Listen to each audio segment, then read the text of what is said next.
everyone, welcome to our series on environment, and the story today is about the People's Biodiversity Register. But before we dive deeper, let me discuss about this intergovernmental platform on biodiversity and ecosystem services. So basically, as I have mentioned yesterday, it is an independent intergovernmental body. So it is an independent intergovernmental body to strengthen, please correct it, to strengthen science policy interface. I wrote it as science policy platform. Please correct it to, I'm stressing it out again, science policy interface for biodiversity and ecosystem services. So what they are trying to do is basically they're trying to integrate scientific research into policy making. As I have mentioned yesterday, particularly with regards to the biodiversity, I have talked about the IUCN Red List. So, IUCN Red List, which provides about the status of a particular species if it is extinction.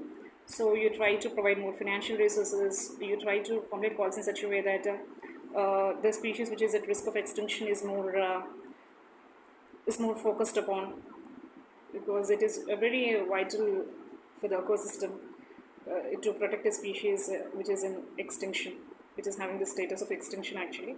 So also once you provide that financial resources, you can evaluate that particular policy in the sense if the result is fruitful, if the status of that particular species is not extinction, if it might have been changed to near threatened or threatened, that means the status has been improved, right? So in that sense you can evaluate the policy. So with regards to that particular policy, you're focusing on, based upon the particular policy, you're providing more financial resources and focusing upon the conservation of that particular species which is at risk of extinction. And when if the status is updated to a better status, as I have just mentioned, to near threatened, it means that it is the evaluation of that particular policy is being done, right? That's what I'm trying to mention. So with regards to ecosystem services, consider for instance there is this global forest watch. So it is an online platform, okay? It is an online platform which provides satellite data and imagery. It basically provides the remote sensing data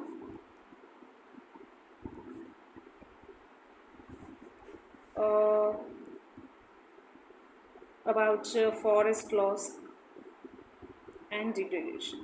You see, I can just mention it saying that it is an intergovernmental, its basic objective is to strengthen science policy platform for biodiversity and ecosystem services, but that doesn't make any sense.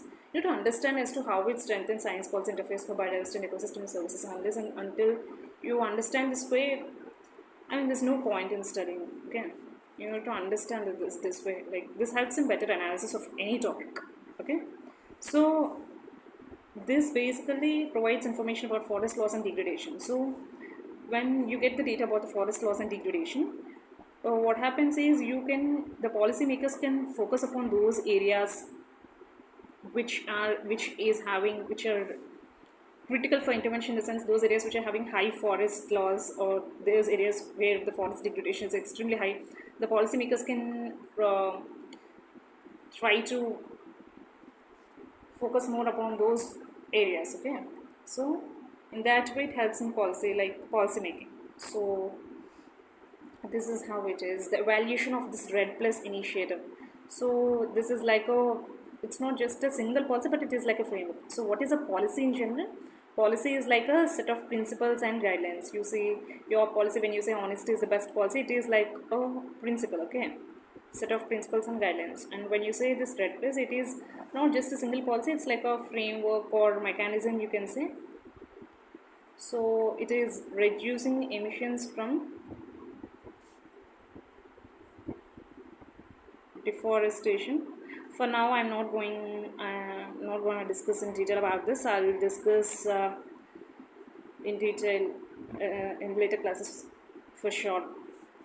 So reducing emissions from deforestation, degradation. So evaluation of this particular initiative can be done with regards to, like, if forest conservation is taking place under this initiative. So one of its key focus is forest conservation, sustainable resource management, So the forest conservation is taking place.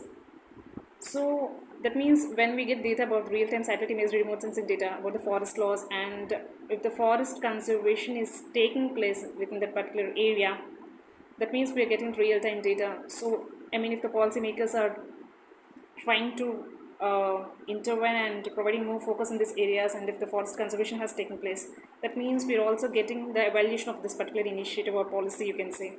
The policymakers can evaluate this way, right? So this is how they're doing it. And then with regards to the People's Biodiversity Register, I hope you're getting things, but if you're not getting, you can ask me in the comment section. I'll definitely try to address. I know I also have to make a video on this EVs, but I'll try to make some time out, and I'll try to make a video. So People's Biodiversity Register, recently a panchayat in Kerala,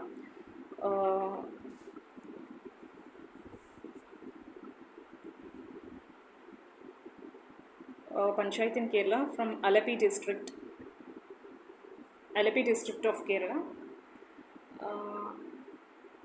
I'm not sure about the pronunciation, but I'll just mention this name of the panchayat, okay, as updated its PBR. So what is this is, it provides information about the local biological resources. Biological resources can be animal resources, plant resources, genetic resources, aquatic resources. Okay, it provides information about local resources and their associated knowledge. So this PBR gets its statutory recognition from the Biological Diversity Act 2002.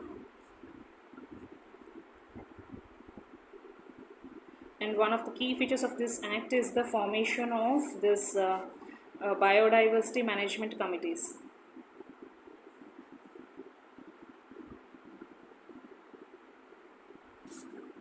So biodiversity management committees are formed under this act, which ensures the preparation of this People's Biodiversity Register and its updation. Okay. So basically it provides, as I mentioned, it provides information about the local biological resources and associated knowledge, and it can talk about the traditional knowledge, also the medicinal usage or any other usage of the local resources. So certain plants have medicinal usage which these local people are aware of. So basically within People's Biodiversity Register, they involve the local people, okay, in order to prepare this People's Biodiversity Register. So under this act, Biological Diversity Act, every city, every panchayat, every village or panchayat or every town has to needs to have a biodiversity management committee which ensures the People's Biodiversity Register is prepared and its information is up to date. With regards to the traditional knowledge, we can also talk about the sustainable practices, which helps in sustainable land management practices. Also consider, for instance, the agroforestry or other practices those indigenous communities might have followed, particularly with regards to the agriculture. So instead of converting more land into for the purpose of agriculture, forestry land, they can follow agroforestry practices. So in one way, its relevance of this PBR is, you can say, is it helps in sustainable resource management. Because how, when they get to know about the significance because of its medicinal usage, for instance, they'll try to, when you understand the significance, they'll try to use it sustainably. So sustainable resource management, because resource can be of any biological resource, right? As I told, plant resource, and plant can provide medicines, fruits, food in whatever way it can. So also with regards to the traditional knowledge, they have this knowledge of sustainable practices, so they can make use of the sustainable practices which might have been documented in this PBR, and they can make use of the sustainable practices for the purpose of environmental conservation or climate change mitigation. I talked about enough on sustainable management in the previous classes. Okay, so basically it is like a document. It is a documentation about the knowledge and availability of local biological resources. So this is all about people's biodiversity list. I think there's something like this. It helps in, it supports local, a sense of, it gives them a sense of ownership. In the sense when people know, when people are involved in the preparation of this people's biodiversity register, so they feel that sense of ownership. There's another point, and I think with regards to the supporting claims of local ownership, which I'll discuss. But I did not mention about this IPBES 1 point. Let us close this topic first. It is not a UN body, and its secretariat is in Bonn, Germany. And also, the secretariat services are provided by the United Nations Environment Program. So when you say secretariat services, like the administrative decisions or the technical support or the technical units or the technical resources, policy making, all of this. So the secretariat services are basically provided by the United Nations Environment Program. And that's it. That's it for today. I'll try to discuss about Environmental Performance Index. Environmental Performance Index 2024, published by Yale University for environmental law and policy. So it basically 58 categories evaluates the country's performance with regards to, it takes into consideration 58 categories on 11 issues. 11 issues as climate change, forests, industries, transportation, renewable energy, all of this consider 11 issues.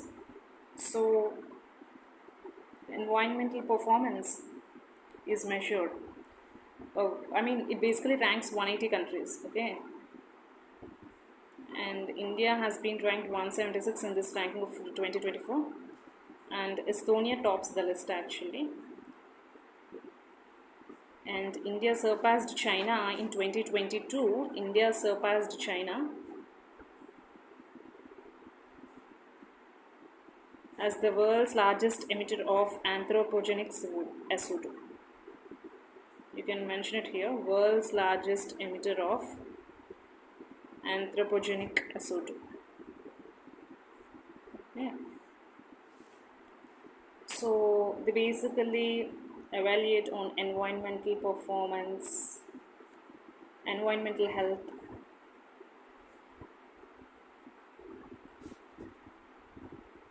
climate change performance, and ecosystem vitality. I'll discuss about ecosystem vitality in detail, because again, if I start it now, I have to stop it in between. So environmental performance index is an index which takes into consideration 58 categories on 11 issues.